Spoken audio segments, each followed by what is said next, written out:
Hello students, welcome to today's video. আজি ভিডিওত আমি সুপাৰপজিশন principle আৰু ইলেক্ট্ৰিক ফিল্ডৰ বিষয়ে পঢ়িম। তো ফাৰ্স্ট আমি সুপাৰপজিশন প্ৰিন্সিপলটো কি হয় চাও। What is the superposition principle? First আমি স্টেটমেন্টটো চাই লও। It states that the total force on the given charge is the vector sum of the individual forces exerted on the given charge by the all other charges. এতিয়া ইয়াত আমি কি কৰিব লাগিব যেহেতু আমি আগতে যিখিনি ষ্টাডি কৰিছিলো সেইখিনিত আমি সিঙ্গল চাৰ্জ লৈ লৈছিলো বা চাৰ্জৰ বিষয়ে আমি পঢ়িছিলো। এটা তেনেকুৱা এটা সিস্টেম লৈ লম য'ত কেইবাটাও চাৰ্জ আছে। লৈ লৈছো ইয়াত তিনটা চাৰিটা চাৰ্জ আছে। এটা ইনিশিয়ালি আমি এটা চাৰ্জ হৈছো যেটো আমি কিউ নট বুলি লৈছো। এটোক আমি টেষ্ট চাৰ্জ বুলি কওঁ। যেটো আমি কিউ নট বুলি কৈছো হেটো আমি টেষ্ট চাৰ্জ হিচাপে ধৰো। তো এই চাৰ্জটোৰ ওপৰত বাকি তাৰ ওচৰত থকা চাৰ্জ গিটাৰ কাৰণে কিমান ইফেক্ট আহিব বা কি ইফেক্ট আহিব হেটো ষ্টাডি কৰিবলৈ হলে আমি এই মাল্টিপল চাৰ্জ সিস্টেমটো কনসিডাৰ কৰিব লাগিব। এতিয়া তোমালোকে জানা যে like চাৰ্জেস attract repel each other or unlike charges attract each other. Therefore ইয়াত কি হ'ব যদি কিউ নট চাৰ্জটো পজিটিভ হয় আৰু এই তিনটা চাৰ্জ যদি পজিটিভ হয় তেতিয়া হলে কি হ'ব প্ৰত্যেকটো চাৰ্জে এই কিউ নট চাৰ্জটোক ৰিপেল কৰিব। ঠিক তেনেকৈ এটো চাৰ্জ ফাৰ্স্ট চাৰ্জটোৱে কিউ নট চাৰ্জটোক ৰিপেল কৰিব, সেকেন্ড চাৰ্জটোৱে কিউ নট চাৰ্জটোক ৰিপেল কৰিব, থাৰ্ড চাৰ্জটোৱে কিউ নট চাৰ্জটোক ৰিপেল কৰিব।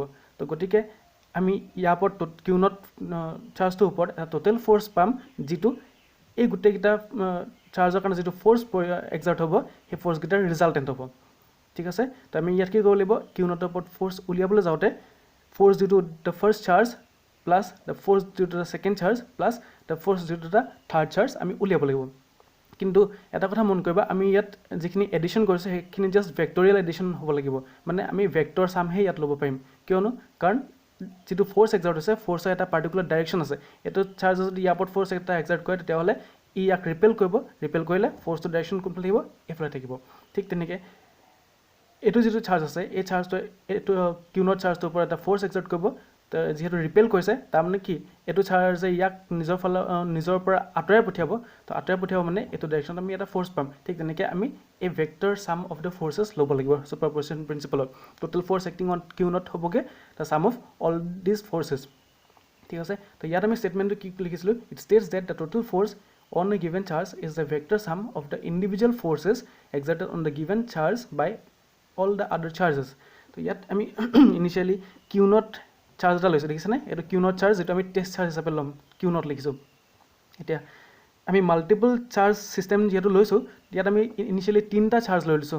তো এটো কিউ1 কিউ2 আৰু কিউ3 চাৰ্জ লৈ লৈছো। ঠিক আছে। এতিয়া আমি ইয়াত কি কৰিছো এটা কোঅৰ্ডিনেট সিস্টেম লৈছো ৰেক্টেঙ্গুলাৰ কোঅৰ্ডিনেট সিস্টেম লৈছো যত আমি x y আৰু z ডাইৰেকশন দি ৰিপ্ৰেজেন্ট কৰিছো। ওটো হৈছে অৰিজিন।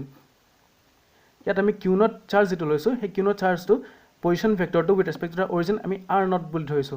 ঠিক আছে। নেক্সট q1 চাৰ্জটোৰ যেটো পজিশন ভেক্টৰ হেতুক আমি r1 বুলি ধৰিছো যেটো চাৰ্জ q1 হয় গতিকে ইয়াত আমি পজিশন ভেক্টৰত r1 ধৰিছো। নেক্সট q2 চাৰ্জটোৰ কাৰণে পজিশন ভেক্টৰটো r2 ধৰিছো আৰু q3 চাৰ্জটোৰ কাৰণে পজিশন ভেক্টৰটো r3 ধৰিছো। ঠিক আছে। এতিয়া এটো কিউ নট চাৰ্জ এটোক আমি টেষ্ট চাৰ্জ বুলি কৈছো। তো এই চাৰ্জটোৰ ওপৰত এটো চাৰ্জ যদি সিমিলাৰ চাৰ্জ হয় পজিটিভ চাৰ্জ যদি হয় দুটাই তেতিয়া হলে এটো চাৰ্জে ইয়াৰ ওপৰত কিমান ফোৰ্স এক্সাৰ্ট কৰিব হেটো আমি সিম্পল কলমছ ল পাজানো যে F = K Q1 Q2 divided by R square. ইয়াত যেটো আমি Q1 বুলি কৈছো Q1 টো হৈছে ফাৰ্স্ট চাৰ্জটো।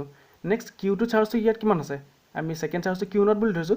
তো this would be replaced by Q not. Next এটো চাৰ্জ আৰু এটো চাৰ্জৰ মাজত ডিসটেন্স অফ সেপাৰেশনটো আমি চাব লাগিব।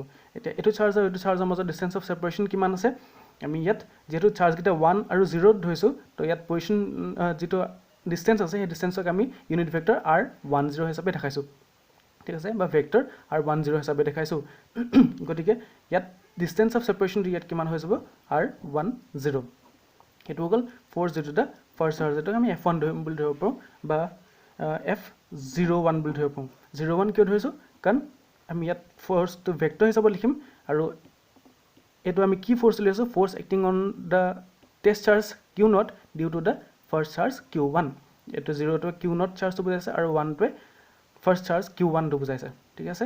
তো total according to the superposition principle আমি কি পাম total force on the test charge q not due to all the n charges. ইয়াত যদি n টা চাৰ্জ থাকে আমি ইয়াত তিনটা চাৰ্জ কনসিডাৰ কৰি লৈছো। যদি সিস্টেমটোত n টা চাৰ্জ থাকে তো সিমিলাৰে হ'ব গতিকে আমি ফাৰ্ষ্টত ফ'ৰ্চ ডিউ টু ডিছচাৰ্জ উলিয়াব লাগিব ফ'ৰ্চ ডিউ টু ডিছচাৰ্জ থাৰ্ডত ফ'ৰ্চ ডিউ টু ছেকেণ্ডত আমি ফ'ৰ্চ ডিউ টু ডিছচাৰ্জ উলিয়াব লাগিব next force due to discharge তেনেকৈ যদি এনটা চাৰ্জ থাকে তেতিয়াহ'লে টোটেল ফ'ৰ্চ কিমান হ'ব force due to all the n charges ঠিকে আছে তো ফাৰ্ষ্ট এতিয়া আমি ইয়াত চাব লাগিব যে এই Q1 ফ'ৰ্চটোৱে Q1 চাৰ্জটোৱে Q0 চাৰ্জটোৰ ওপৰত কোনটো ডাইৰেকশ্যন ফ'ৰ্চ এক্সাৰ্ট কৰিব যেহেতু চাৰ্জকেইটা আমি চিমিলাৰ হিচাপে লৈছোঁ গোটেইখিনি পজিটিভ চাৰ্জ হিচাপে লৈছোঁ তেতিয়া এই চাৰ্জটোক এইটো চাৰ্জে ৰিপেল কৰিব কোনটো ডাইৰেকশ্যন তাৰ নিজৰ পৰা আঁতৰলৈ ঠেলি পঠিয়াব তো অপজিট ডাইৰেকশ্যনত এক্ট কৰিব ঠিক আছে তো এইটো ডাইৰেকশ্যনত আমি টোটেল ফ'ৰ্চটো পাম which acts on the testers Q0 repulsive force এটা পাম এইটো ডাইৰেকশ্যন তো এই ফ'ৰ্চটোক আমি F01 বুলি লিখিছোঁ কিয় কাৰণ this is the force exerted on the testers Q0 due to the testers Q1 ঠিক আছে নেক্সট আমি Q2 টু কাৰণে চাৰ্জ Q0 টোৰ ওপৰত কিমান চাৰ্জ ফ'ৰ্চ এক্সাৰ্ট হৈছে সেইটো উলিয়াব লাগিব তো Q2 চাৰ্জটো পজিশ্যন ভেক্টৰ কিমান আছিলে R2 আছিলে এতিয়া এই চাৰ্জটোৱে Q0 চাৰ্জটোৰ ওপৰত কোনটো ডাইৰেকশ্যন ফ'ৰ্চ এক্সাৰ্ট কৰিব চিমিলাৰ চাৰ্জ হয় গতিকে ৰিপেল কৰিলে আমি এইটো ডাইৰেকশ্যন এটা ফ'ৰ্চ পাম এই ফ'ৰ্চটো আমি কিমান বুলি লিখিম F02 ওপৰত ভেক্টৰ দিছোঁ যেহেতু ফ'ৰ্চটো ভেক্টৰ কোৱান্টিটি হয় গতিকে F02 লিখিছোঁ force on the charge Q0 due to the charge Q2 ঠিক তেনেকৈ থাৰ্ড চাৰ্জটো ইয়াত আছে এই চাৰ্জটোৰ কাৰণে ইয়াৰ ওপৰত ৰিপালচিভ ফ'ৰ্চ এক্সাৰ্ট হ'ব যিটো ডাইৰেকশ্যন আমি এইফালে পাম এইটো হৈ গ'ল F03 0 মানে ইয়াত ফ'ৰ্চ F03 মানে কি বুজিছোঁ আমি ইয়াত force exerted on the testers Q0 due to the charge Q3 ঠিক আছে যদি এনটা চাৰ্জ থাকে তেনেহ'লে চিমিলাৰলি গোটেইখিনি কাৰণে আহিব এতিয়া টোটেল ফ'ৰ্চটো যদি আমি উলিয়াবলৈ যাওঁ অন দ্য টেষ্টাৰ্ছ Q0 কি কৰিম আমি ফ'ৰ্চখিনি এড আপ কৰিব লাগিব ভেক্টৰিয়েল এডিশ্যন কৰিব লাগিব তাৰ কাৰণে আমি ইয়াত লিখিম total force on the charge Q0 that is equal to F01 যিটো ফাৰ্ষ্ট চাৰ্জৰ কাৰণে ফ'ৰ্চ পাইছিলোঁ প্লাছ F02 ছেকেণ্ড চাৰ্জটোৰ কাৰণে যিটো ফ'ৰ্চ পাইছিলোঁ প্লাছ F03 থাৰ্ড চাৰ্জটোৰ কাৰণে যিটো ফ'ৰ্চ পাইছোঁ প্লাছ ডট প্লাছ F0n যদি এনত চাৰ্জ এটা থাকে তেতিয়াহ'লে তাৰ কাৰণে ফ'ৰ্চ হৈ গ'ল F0n এতিয়া এই ফ'ৰ্চটো F01ৰ ভেলু কিমান হ'ব আমি কলমছ ল'ৰ পৰা লিখিব পাৰিম চাৰ্জকেইটা ইয়াত কি লৈছোঁ Q0 আৰু Q1 লৈছোঁ গতিকে force on the charge Q0 due to Q1 কিমান হ'ব K Q0 Q1 ডিভাইডেড বাই তাহাঁতৰ মাজৰ ডিষ্টেঞ্চ অফ ছেপাৰেশ্যনটো R10 আছিলে তো R10 স্কুৱেৰ লগতে আমি এইটো যিহেতু ভেক্টৰিয়েল ফৰ্মত লিখিছোঁ গতিকে এইটো আমি ইউনিট ভেক্টৰ এটা লিখিব লাগিব কোনটো ডাইৰেকশ্যন এক্ট হৈছে এই ফ'ৰ্চটো এলং Q1 টু Q0 ঠিক আছে ইয়াত ইউনিট ভেক্টৰৰ ডাইৰেকশ্যন কোনফালে হ'ব ফ'ৰ্চটো কোনটো ডাইৰেকশ্যন এক্সাৰ্ট হৈছে এলং Q1 Q0 গতিকে আমি এইটো ডাইৰেকশ্যন পাইছোঁ সেইকাৰণে আমি ইয়াত ইউনিট ভেক্টৰ লিখিছোঁ R10 নেক্সট ছেকেণ্ড ফ'ৰ্চটো কিমান আছে F02 আছে তো F02 কিমান হ'ব K Q0 Q2 divided by distance of separation কিমান হৈ যাব ইয়াত R20 হৈ যাব স্কুৱেৰ ঠিক আছে লগত এটা ইউনিট ভেক্টৰ আহিব এতিয়া এইটো আমি ফ'ৰ্চটো কোনটো ডাইৰেকশ্যনত পাইছোঁ from Q2 two Q0 towards Q0 ঠিক আছে তো ফ্ৰম Q2 টুৱাৰ্ডছ Q0 পাইছোঁ গতিকে আমি ইয়াত ইউনিট ভেক্টৰটো লিখিম এলং R20 বা 20 নেক্সট তেনেকৈ এইটো কণ্টিনিউ হ'ব যদি এনত চাৰ্জটোৰ কাৰণে লিখোঁ তেতিয়াহ'লে ফ'ৰ্চ ডিউ টু দ্য এনত চাৰ্জ কিমান হ'ব K Q0 Q1 এইটো ফাৰ্ষ্ট চাৰ্জটো এইটো হৈছে ছেকেণ্ড চাৰ্জটো K Q0 Qn ডিভাইডেড বাই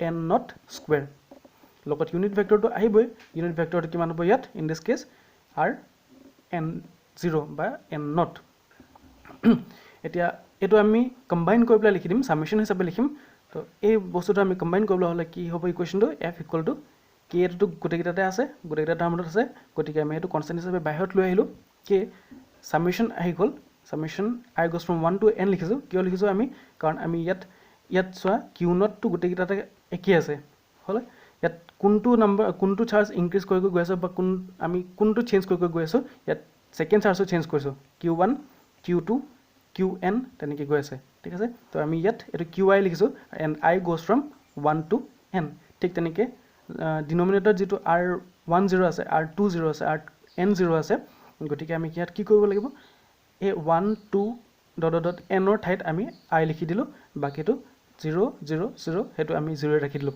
স্কুৱেৰটোৰ লগত থাকিবই ঠিক তেনেকৈ ইউনিট ভেক্টৰটো হৈ গ'ল RI0 তো this principle is known as the superposition principle, য'ত আমি পাইছোঁ যে এটা চাৰ্জৰ টোটেল ফ'ৰ্চ কিমান এক্সাৰ্ট হৈছে ডিউ টু মাল্টিপল চাৰ্জেছ, সেইটো হ'ব summation of all the vectorial summation of all the forces due to the other charges acting on the system.